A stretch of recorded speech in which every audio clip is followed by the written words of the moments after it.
I came home from knee surgery expecting quiet. Instead, I found my office door locked. Not stuck, not jammed, locked with a brand new bolt that didn't belong there. I had been gone 11 days.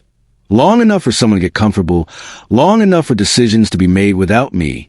The smell in the house was different. The air felt occupied, and before I even reached the end of the hallway, I knew something had changed in a way that couldn't be undone quietly. When I asked my son-in-law what was going on, he didn't apologize. He told me his mother had moved in just like that, as if my home was something temporary, something flexible, something he could rearrange while I was lying in a hospital bed. My name is Robert Hale. I'm 66 years old, semi-retired, and I've lived in that house for over 3 decades. I paid off the mortgage myself, built every corner of that life with my late wife, and buried her memory in the walls of that office they had just locked me out of. That room wasn't just space. It was history. Her chair, her books, the desk we picked together, all of it pushed aside like it didn't matter. And standing there, staring at that lock, I realized something very clearly. This wasn't a misunderstanding. This wasn't poor judgment. This was a decision, a quiet, calculated decision made while I was gone, when they thought I wouldn't push back. I didn't raise my voice. I didn't argue in that moment. I simply nodded, turned away, and sat down at the kitchen table, looking out at the backyard like I had done 1,000 times before. But this time, I wasn't thinking about what had happened. I was thinking about what came next. Because if there's one thing I learned in 35 years working in insurance, it's that people reveal their real intentions when they believe they've already secured their position. And my son-in-law, he believed that lock meant control. What he didn't understand yet was that the house he thought he had claimed still had only one name on the deed. I found him in the basement, sitting comfortably like nothing had changed, headphones on, watching something on his laptop. He didn't even notice me at first. I had to stand there a few seconds before he looked up, pulled one ear off, and said, "Oh, you're back." Not welcome home. Not how are you feeling. Just, you're back. Like my return was an interruption to something already in progress. I told him the office door was locked. I asked him, calmly, what exactly he thought he was doing. He leaned back slightly, not defensive, not nervous, just measured, and said his mother needed a place to stay. Said it made sense to use the office, since I wasn't there. Said my things had been moved carefully into storage. Carefully. That word stuck with me. Because there's something about people who over-explain small details. It usually means they've ignored the bigger ones. I asked him when he planned to tell me. He said they were going to explain everything when I got home. I asked who installed the lock. He said he did. For privacy. For his mother. In my house. I nodded once and walked back upstairs. Not because I didn't have more to say, but because I already understood enough. Anger would have been easy in that moment. Immediate. Loud. But anger doesn't solve anything when someone already believes they've secured their ground. What I felt instead was something colder. Clearer. Like looking at a situation without emotion for the first time. I sat at the kitchen table again and waited. When my daughter Renee came home that evening, she knew. She saw in the way I was sitting, the way I didn't move when she walked in. She tried to keep things light at first, asking about the drive, about my knee, about how I was feeling. I told her to sit down. And when she did, she didn't look at me right away. That told me everything I needed to know. This wasn't just his decision. She had known. Maybe not every detail, but enough. She said she didn't want to stress me while I was recovering. Said it was supposed to be temporary. Said her mother-in-law had nowhere else to go. I listened to all of it without interrupting. Then I asked her a simple question. Did you think I wouldn't notice? She didn't answer that. Instead, she told me I would understand once I met her properly, that it would make sense once I saw how things were arranged. That line stayed with me, because it wasn't an apology. It was justification. A quiet expectation that I would adapt to something I was never asked about. I told her I wanted the lock removed by morning. I told her we would talk properly the next day. She agreed quickly. Too quickly. Like she believed that small concession would settle everything. But that night, lying awake in my own bed, one thing kept repeating in my mind. The timing. I had been gone 11 days.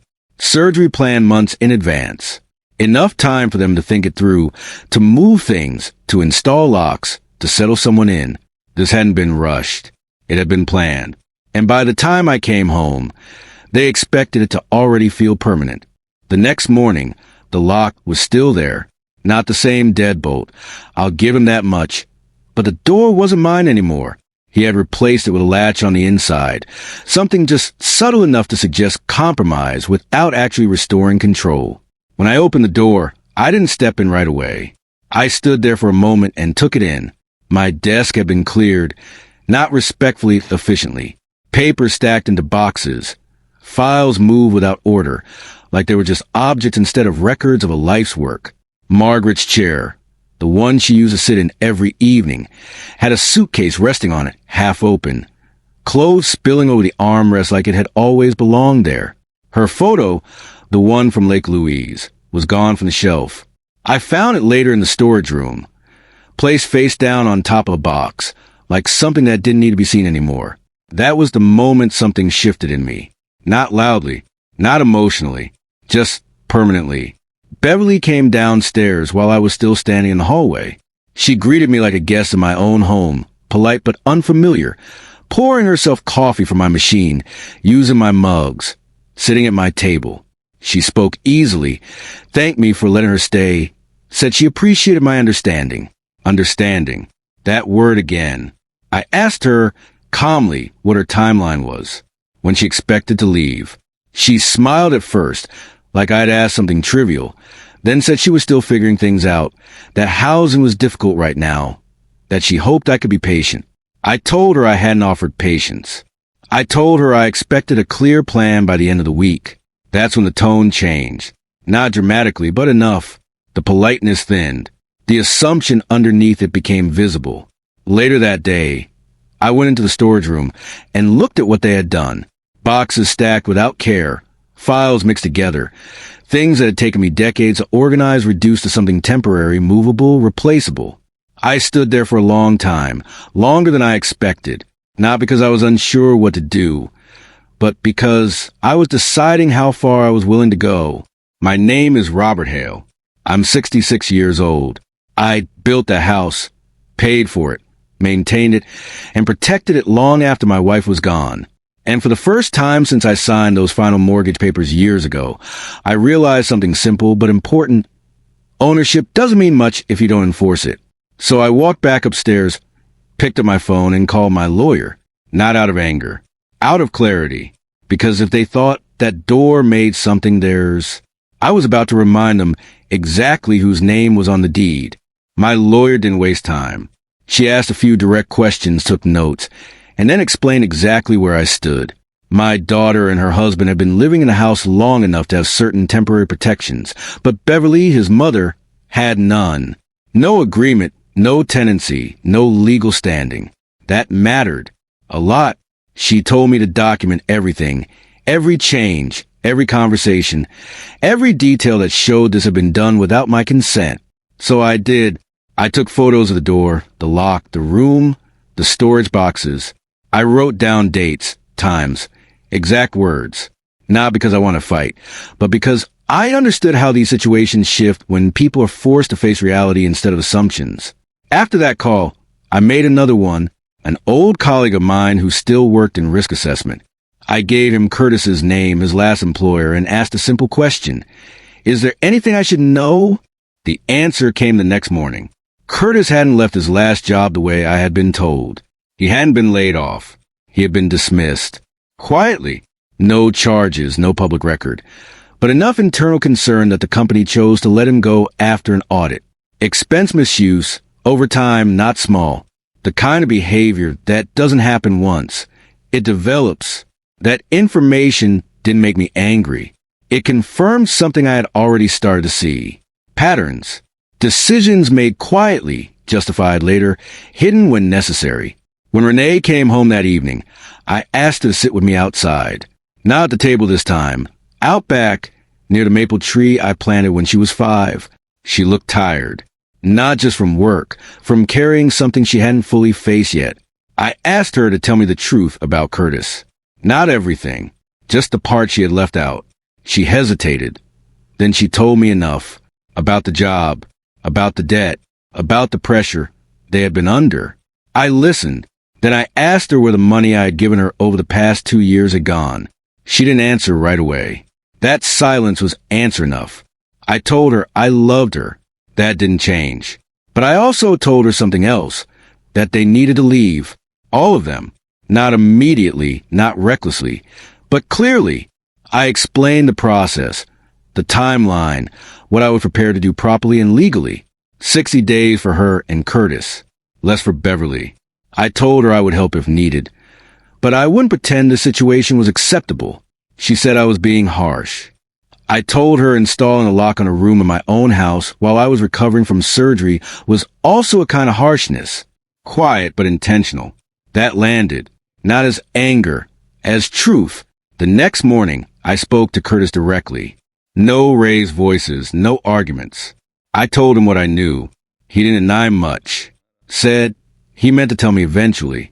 I told him eventually had already passed. I made it clear what I expected moving forward. Respect, cooperation, and no more decisions made without me. For the first time since I walked back into that house, he didn't look comfortable, not defensive, just aware that whatever control he thought he'd gained with that lock was already gone. Beverly was the first to leave. 12 days after that conversation, she packed her things quietly and left with a friend who came by mid-morning. No arguments, no goodbyes, just the sound of front door closing and house settling back into something that felt a little more like itself. Curtis and Renee stayed longer, as expected. 60 days, just like I had said. And during that time, something shifted, not in the house, but in how we all moved through it. There were no more assumptions, no more quiet rearrangements, no more decisions made in my absence. Everything was careful now, measured, because once a boundary is made clear, people either respect it or they prepare to leave it. Curtis kept his distance, polite but distant. Whatever confidence he had when I first walked through that door had been replaced with something else, awareness. He knew exactly where he stood now. And Renee, she struggled, not loudly, not dramatically, but in the small ways that matter. The pauses in conversation, the way she avoided certain topics, the way she seemed to carry the weight of decisions she hadn't fully owned before. I didn't punish her for that, but I didn't protect her from it either. When the day finally came, they packed the last of their things and left in the afternoon. No scene, no final argument, just a quiet ending to something that had gone on longer than it should have. I stood at the front door and watched them drive away, not with anger, but with clarity, because what had happened in those 11 days while I was gone wasn't just about a locked door or an unexpected guest. It was about control, about assumption, about the belief that something could be taken simply because it was available. And sometimes the only way to correct that belief is to remind people exactly where the line is. That evening, I walked back down the hallway and opened my office door again. Fully. No lock, no latch, just the way it had always been. I brought Margaret's chair back in first, set it exactly where it belonged. Then the desk, then the photo. I didn't rush it. Some things deserve to be restored properly, not quickly. I sat down in that chair as the light came to the window, just like it used to, and for the first time since I came home, the house felt quiet in the right way. A few weeks later, my lawyer updated my will, not out of anger, but out of understanding. Renee is still in it. Not everything, but enough, because mistakes don't erase history, but they do change how trust is measured going forward. We speak now occasionally. Not the same as before, but not broken either. Something in between. Something honest. And as for the house, it remains exactly what it has always been. Mine. Not just in name, but in principle. Because ownership isn't just about documents or signatures. It's about knowing when to stand your ground, even when it's uncomfortable. Especially then.